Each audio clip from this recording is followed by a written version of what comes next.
Hello friends, তোমাদের সকলকে দাদাদের চ্যানেলে স্বাগত।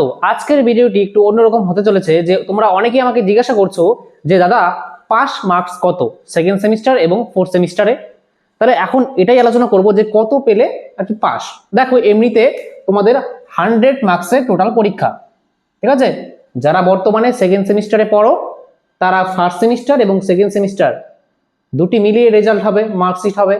আর যারা ফোর্থ সেমিস্টারে পড়ো বর্তমানে তাদের থার্ড সেমিস্টার এবং ফোর্থ সেমিস্টার দুটি মিলিয়ে 100-এর মধ্যে পরীক্ষা প্রতি সাবজেক্টে।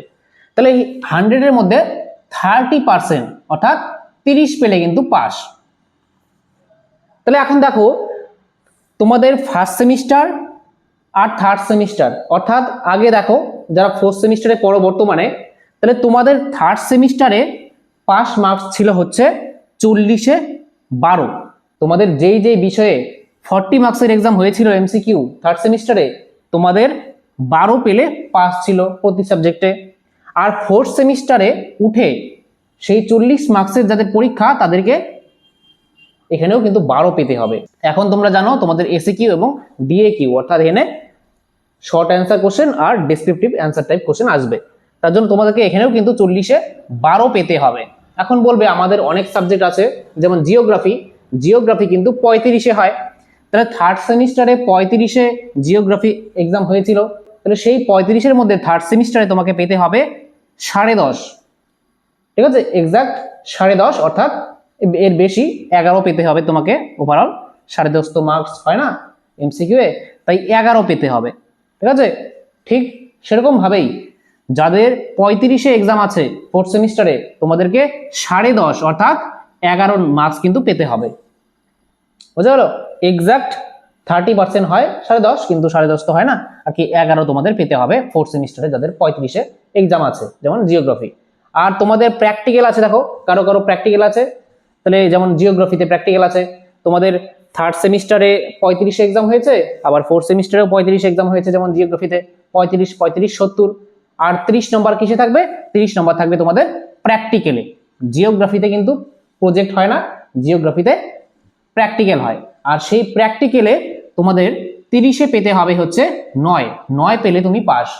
তবে যাদের প্র্যাকটিক্যাল আছে 30-এর মধ্যে পাস মার্কস হচ্ছে 9, তোমাকে 9 পেতে হবে।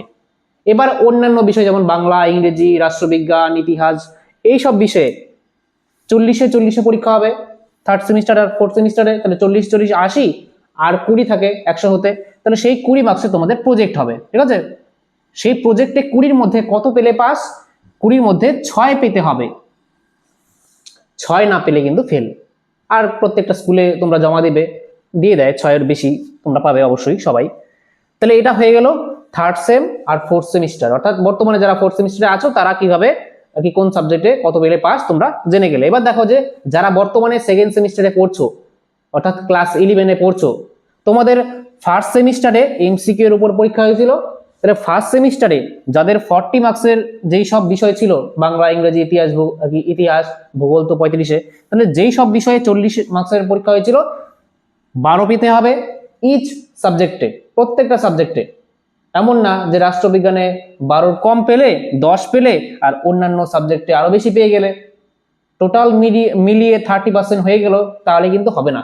প্রত্যেকটা সাবজেক্টে আলাদা আলাদা ভাবে তোমাকে কিন্তু 30% পেতে হবে, অর্থাৎ 40-এর মধ্যে 12 পেতে হবে। ঠিক সেইভাবে সেকেন্ড সেমিস্টারেও তোমাদের যে ডেসক্রিপটিভ অ্যান্সার কোশ্চেন লিখতে হবে, এখানেও কিন্তু 40-এ তোমাদের 12 পেতে হবে, তাহলেই পাস। তাহলে 12 আর এদিকে 12, 24 পেতে হবে দুটি এক্সাম মিলিয়ে, ঠিক আছে? এখানেও 12 পেতে হবে, 12-র কম পেলে হবে না, এখানেও 12 পেতে হবে, 12-র কম পেলে হবে না, বেশি তো পেলে ভালো। আর প্রজেক্টে আছে তোমাদের নাম্বার 20, সেখানে 20-তে 6 পেতে হবে। এবার দেখো যাদের 35-এ পরীক্ষা, যেমন জিওগ্রাফি সাবজেক্ট 35-এ হয়, তাহলে ফার্স্ট সেমিস্টারে তোমরা 35-এ পরীক্ষা দিয়েছিলে, সেকেন্ড সেমিস্টারে তোমরা 35-এ পরীক্ষা দেবে জিওগ্রাফিতে। আর প্র্যাকটিক্যাল আছে তোমাদের 30, সেই 30-এ 9 পেলে তোমরা পাস। বোঝা গেল? তাহলে এইভাবে এটাই কিন্তু তোমাদের পাস মার্কস, অর্থাৎ 100-তে 30 পেলে, অর্থাৎ 30% পেলে কিন্তু তোমরা পাস। তাহলে তোমরা অনেকে জানতে চাইছিলে যে পাস মার্কস কত, আমি জানিয়ে দিলাম। আর ফোর্থ সেমিস্টারের ছাত্রছাত্রীরা যারা এবার উচ্চ মাধ্যমিক দেবে, ঠিক আছে, 12ই ফেব্রুয়ারি থেকে তোমাদের পরীক্ষা শুরু। তোমাদের কিন্তু প্র্যাকটিক্যাল এক্সাম যে আছে, যেমন জিওগ্রাফি, সেই প্র্যাকটিক্যাল এক্সামের ডেট কিন্তু দিয়ে দিয়েছে, অর্থাৎ এক্সাক্ট ডেট দেয়নি আর কি, 2 মার্চ থেকে 23 মার্চ এর মধ্যে নিতে বলা হয়েছে। ঠিক আছে, বোর্ড থেকে নোটিফিকেশনে বলা হয়েছে মার্চ মাসের 2 তারিখ থেকে মার্চ মাসের 23 তারিখের মধ্যে তোমাদের কিন্তু আর কি প্র্যাকটিক্যাল এক্সামটা স্কুলে নেওয়া হবে। বোঝা গেল?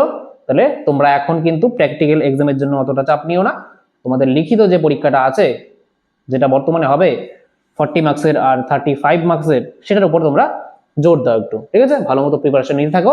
তাহলে এই ছিল আজকের আলোচনা, তাহলে দেখা হচ্ছে পরবর্তী কোনো নতুন আপডেটে, ততক্ষণের জন্য বাই।